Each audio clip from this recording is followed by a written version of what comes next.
Good morning everyone, how are you all? So today we will continue equipotential surfaces. We left out where? Different shapes of equipotential surfaces. We left out on the topic different shapes of equipotential surfaces. So we will be going through that. So the first one is, first we write the heading different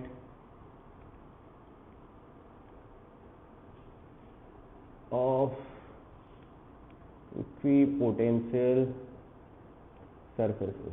Although we have done for point charge, but again we are doing once for point charge. For point charge, we know that potential due to a point charge is given by V is equal to KQ upon R.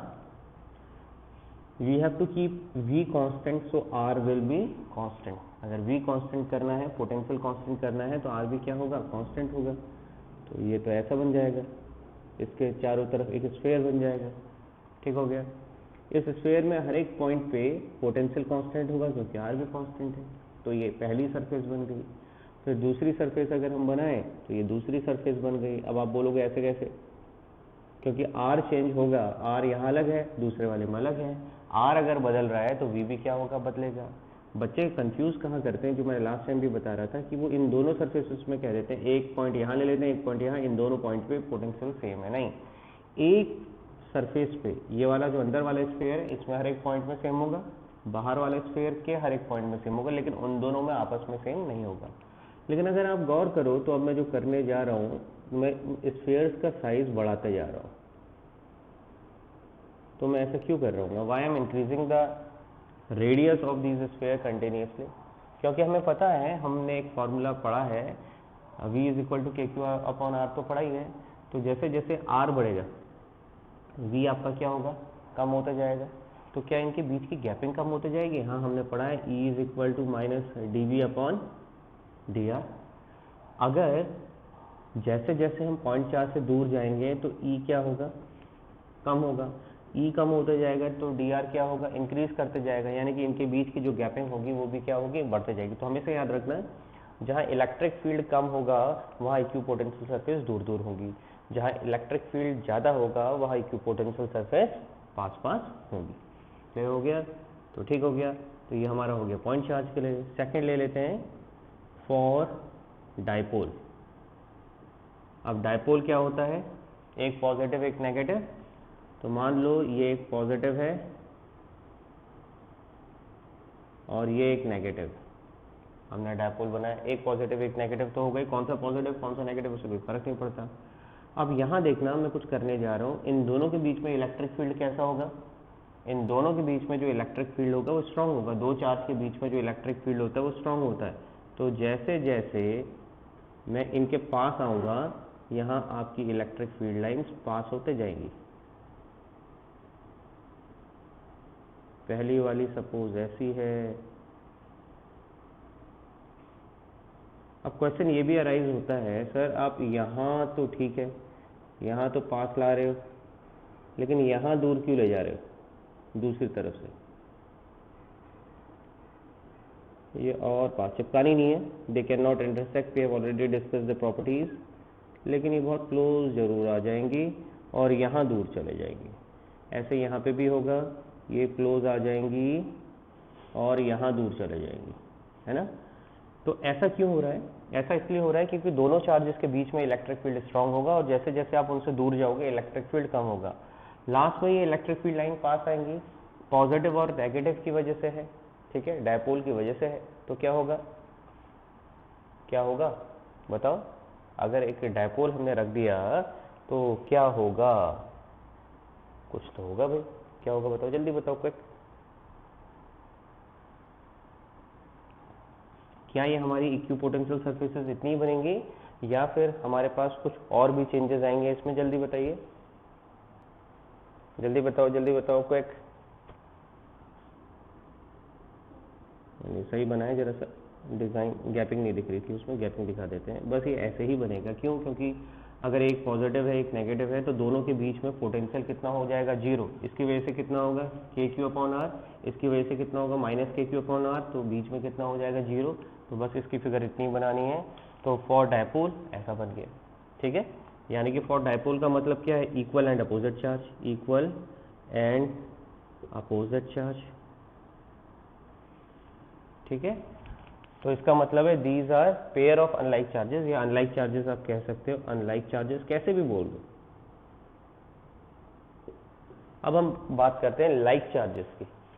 Third point हम ले लेते हैं like charges का। Like charge का मतलब है अगर एक पॉजिटिव है तो दूसरा भी क्या है, पॉजिटिव। अब इनके बीच में देखो इलेक्ट्रिक फील्ड लाइंस अगर आप याद रखो तो वो एक दूसरे पे प्रेशर लगाती हैं और इलेक्ट्रिक फील्ड लाइन इंटरसेक्ट नहीं करती हैं। ऐसे आ रही थी, याद आ रहा है, ऐसे हमने बनाया था, ये इंटरसेक्ट करती हैं, इंटरसेक्ट नहीं करती हैं और एक दूसरे को रिपल करती हैं। लेकिन अब हमें बनाना है इक्विपोटेंशियल सरफेस। दूसरा, अगर ये भी पॉजिटिव है और ये भी पॉजिटिव है, यहाँ पे बना लेते हैं, तो इसके बीच में कहीं पोटेंशियल कितना होगा, इसकी वजह से भी प्लस के क्यू अपॉन आर, इसकी वजह से भी प्लस के क्यू अपॉन आर, तब तो वो ऐड हो जाएगा ना। जैसे यहाँ सब्ट्रैक्ट हो रहा था और जीरो हो जा रहा था, इसकी वजह से क्या होगा, ऐड होगा। लेकिन सिंस यहाँ पे क्या हो रहा है, इन दोनों के बीच में इलेक्ट्रिक फील्ड लाइंस क्लोज जाएंगी या दूर दूर जाएंगी, दूर दूर जाएंगी। क्यों, फिर यही फॉर्मूला, इलेक्ट्रिक फील्ड कम होगा, इलेक्ट्रिक फील्ड लाइंस रिपेल कर रहे हैं तो इलेक्ट्रिक फील्ड कम होगा, तो इनके बीच की जो गैपिंग होगी वो बढ़ते जाएंगी। अब ये उल्टा बनेगा, जैसे हमने बनाया ये, मान लीजिए पहला आपका ये है, फिर ये गैपिंग कम हो गई, ये गैपिंग बढ़ गई। ऐसे दूसरी साइड को भी बना देते हैं। यहाँ पे तो ऐसा था लेकिन यहाँ ऐसा हो गया और यहाँ और ज़्यादा बढ़ा, तो इसको ज़रा कम करो, देखने में आसानी रहेगी। इसको ऐसा बढ़ा, ऐसा, फिर गैपिंग हमने और बढ़ा दी, ठीक है। लेकिन अब यहाँ पे आके बीच में आके क्या होगा, पोटेंशियल दोनों का ऐड हो रहा है, तो दोनों की वजह से जो पोटेंशियल होगा वो एक एनवेलप टाइप का बना देगा। क्यों, यहाँ तो ऐड हो गया, ऐड हो गया तो क्या होगा, जो इलेक्ट्रिक फील्ड लाइन से यहाँ से भी आ रही थी और यहाँ से भी आ रही थी, वो दोनों एक दूसरे के साथ ऐड हो जाएंगी और कैसी क्यू पोटेंशियल सरफेस बनाएंगी, कुछ ऐसे। अच्छा, अब लास्ट वाला है क्या, अच्छा एक बार फिर बताओ, मैं फिर बता रहा हूँ। इसकी वजह से भी पोटेंशियल, इसकी वजह से भी पोटेंशियल क्या होगा, ऐड होगा, प्लस के क्यू अपॉन आर, प्लस के क्यू अपॉन आर। तो सेंटर पे जैसे वहाँ पे सब्ट्रैक्ट हो रहा था, जीरो हो जा रहा था, कुछ नहीं दिख रहा था, यहाँ ऐड होगा। तो जो इलेक्ट्रिक फील्ड लाइन, जो पोटेंशियल की सरफेस यहाँ से दिख रही थी और यहाँ से दोनों ऐड हो जाएंगी और आपका बाहर ऐसा एनवेलप आ जाएगा। अब लास्ट में है ड्यू टू, पहले अच्छा इसको नोट कर लो, चलो क्विक जल्दी से नोट करिए, स्क्रीनशॉट ले लो। चलिए ठीक है, कर लिया, चला इरेज इट नाउ। अब बात करते हैं equipotential surface due to uniform electric field. अगर इलेक्ट्रिक फील्ड यूनिफॉर्म है तो इक्विपोटेंशियल सरफेस कैसी बनेगी। Electric field uniform, electric field uniform का मतलब क्या है, इलेक्ट्रिक फील्ड यूनिफॉर्म का मतलब है उनके बीच की जो गैपिंग होगी वो बराबर होगी। सपोज जिस वॉल पे भी आप बैठे हैं उसके फ्रंट से इलेक्ट्रिक फील्ड लाइन निकल रही है, जैसे ये वॉल, और जो आपके बैक साइड है वहाँ इलेक्ट्रिक फील्ड लाइन्स जा रही हैं, लेकिन इनके बीच की गैपिंग इक्वल है। अगर एक इलेक्ट्रिक फील्ड लाइन्स यहाँ से निकल रही है तो एक इलेक्ट्रिक फील्ड लाइन्स यहाँ से निकल रही है, एक यहाँ से निकल रही है, एक यहाँ से निकल रही है, फिर एक यहाँ से निकल रही है, फिर एक यहाँ से निकल रही है, फिर एक, और ये सब कहाँ जा रही है, जहाँ बैठे हैं उसके पीछे की तरफ, यानी कि बैक साइड ऑफ योर्स, जहाँ पे वॉल है तो वहाँ पे जाएंगी। अच्छा, हमने ये भी पढ़ा है कि equipotential surfaces electric field lines के क्या होती हैं, परपेंडिकुलर होती हैं। तब तो बड़ा आसान है, गौर से देखिएगा मैं क्या बनाने जा रहा हूँ, बनाने के बाद बताता हूँ क्या बनाया।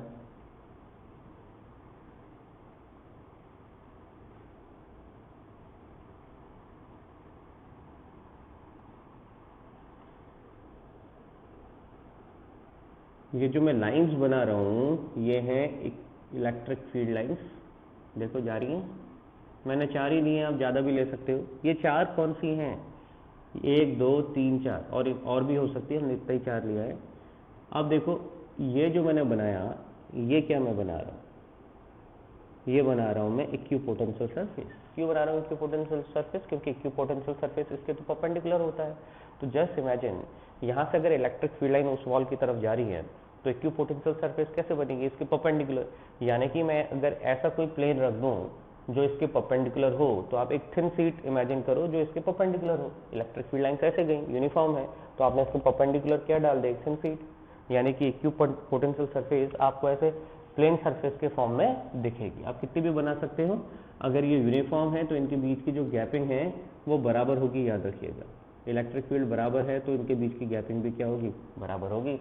सो these are the 3 equipotential surfaces मैंने यहाँ पे बना दी, आप ज़्यादा कम कर सकते हैं। क्लियर है, ठीक हो गया। स्क्रीनशॉट पॉज कर लीजिए, कैसे भी कर लीजिए, नोट कर लीजिए। लेकिन अब क्वेश्चन अराइज होता है, बोर्ड में बहुत बार आया है, draw 3 equipotential surfaces when electric field is increasing और decreasing along the Z axis. मान लो ये आपकी जेड एक्सिस है, सर ये तो एक्स एक्सिस होती है, किसने बताया, कुछ नहीं होती है, एक्स वाई जेड कहीं पे भी ले लो, ये जेड है, ये एक्स है, ये वाई है, कुछ भी, ठीक है। इलेक्ट्रिक फील्ड इज, हम यहाँ पे कंडीशन दे देते हैं, E is decreasing toward Z axis. ये क्वेश्चन है, इलेक्ट्रिक फील्ड कहाँ को डिक्रीज हो रही है, जेड एक्सिस के अलोंग। अगर इलेक्ट्रिक फील्ड जेड एक्सिस के अलोंग डिक्रीज हो रही है तो हमें पता है E equal to minus D V upon D R. E अगर डिक्रीज हो रहा है तो डी आर, गैपिंग उनके बीच की क्या होगी, बढ़ जाएगी, तो इनके बीच की गैपिंग भी क्या होगी, बढ़ जाएगी।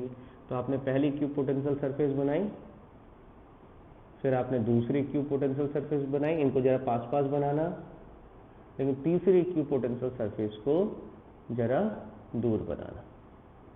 बन गई। आप लिख सकते हो ये x है, ये y है,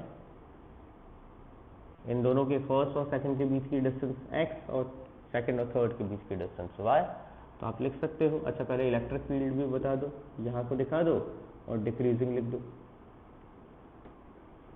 अब इनके बीच की गैपिंग बढ़ती हुई दिख रही है, तो आपका आप लिख सकते हो y is greater than x।